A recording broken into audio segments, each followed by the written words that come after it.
Event number 6 for the teams is 1 male and 1 female. 100 double unders as a pair, 50 handstand push-ups as a pair, 50 toe-to bars as a pair, 50 shoulder to overhead as a pair, and then they lunge their barbells down 100 feet 4 times.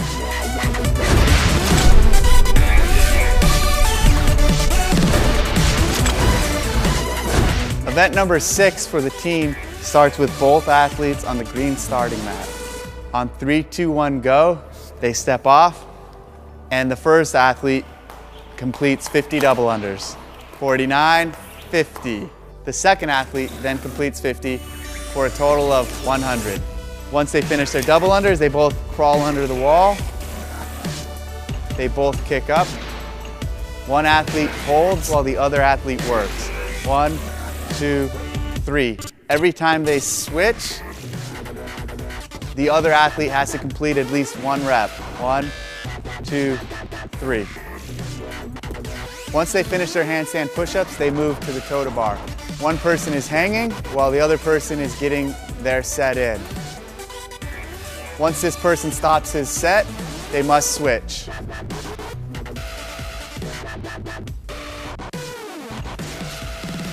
Once they're done with their 50 total, they come to their barbell for the shoulder to overhead. They both get the bar to the rack position, and one person works. Once they're going to switch, the barbell has to go to the hang, and then they can reset.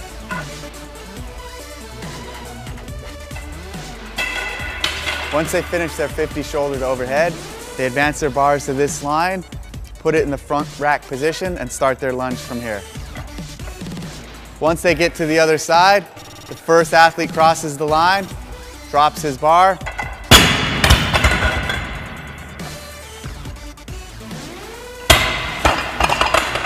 Once they're both on the mat, time. During every double under, we need to see the rope pass around the athlete's body twice.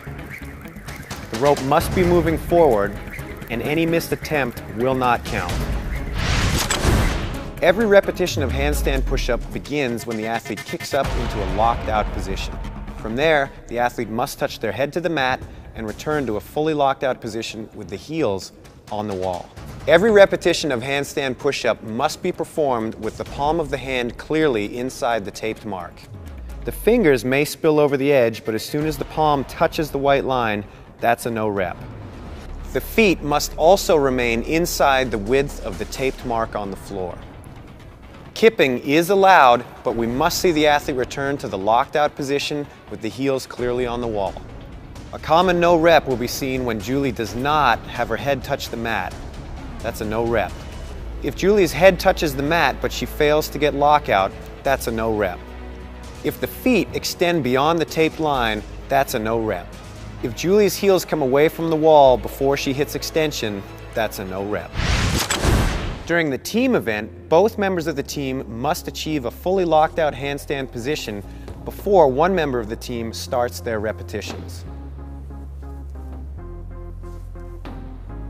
Anytime you choose to change the working member of the team, both teammates must return to the ground and kick up again to start the next set.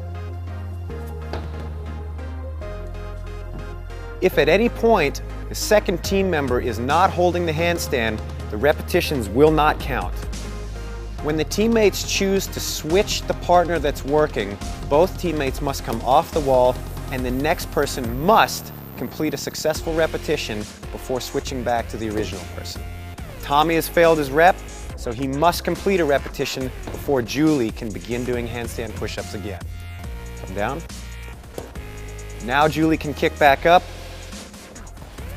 and start her repetitions again. Every repetition of toes to bar begins with the athlete hanging at full extension and the athlete's heels passing behind the vertical line of the pull-up bar.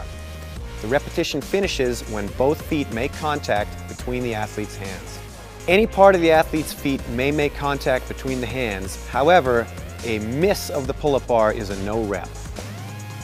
The feet must make contact at the same time between the hands for the repetition to count. That's a no rep. Any contact outside the athlete's hands is a no rep. After every repetition, we need to see the athlete come down to a fully extended arm position. If the arms are bent at the beginning of the repetition, that rep won't count. No rep. If the heels fail to pass behind the vertical line of the pull-up bar, those repetitions will not count. The pull-up bar at the front of the rig will be used for toes to bar for all members of the team. The pull-up bar at the rear will be used for hanging by all members of the team. Teammates may assist each other to get to the hanging position. When the athletes decide to switch, both athletes must return to the floor, switch positions, and then begin again. When the athletes switch positions, the next athlete must be successful before you can switch back to the original position. Julie failed her rep. She needs to be successful before we can switch back to Tommy doing toes to bar. For the shoulder to overhead, the bar begins at rest on the ground. Julie will clean the weight to her shoulder. Every repetition begins with the bar touching the shoulder and finishes when the body is locked out. That includes the knees, hips, and elbows. The bar must clearly be in line with the athlete's body when viewed from profile. This includes a push press, a push jerk, or a split jerk. Both feet must be brought back in line on the white mark for the repetition to count. Regardless of the style of lift that the athlete chooses, if the lockout position is not achieved, that's a no rep. If the bar is lowered before lockout is achieved, that's a no rep. During the team event, both members of the team must have the barbell at the rack position before repetitions will count. Both athletes are at the rack. One team member can then start doing repetitions. If athletes choose to switch the working member of the team, the bar must be lowered off of the rack before the next member of the team can begin doing repetitions. This can be the hang or the floor. Once the rack is secured, the next member of the team may begin. If one teammate struggles to clean the weight, the other teammate may assist them.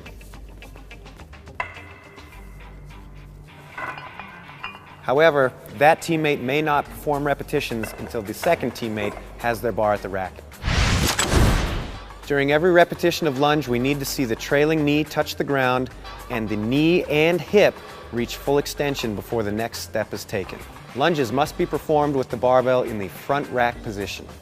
The barbell placed on the back will not count. If the athlete fails to reach full extension of the knee or the hip, that repetition will not count and the athlete will be called back to the position of the last successfully completed rep.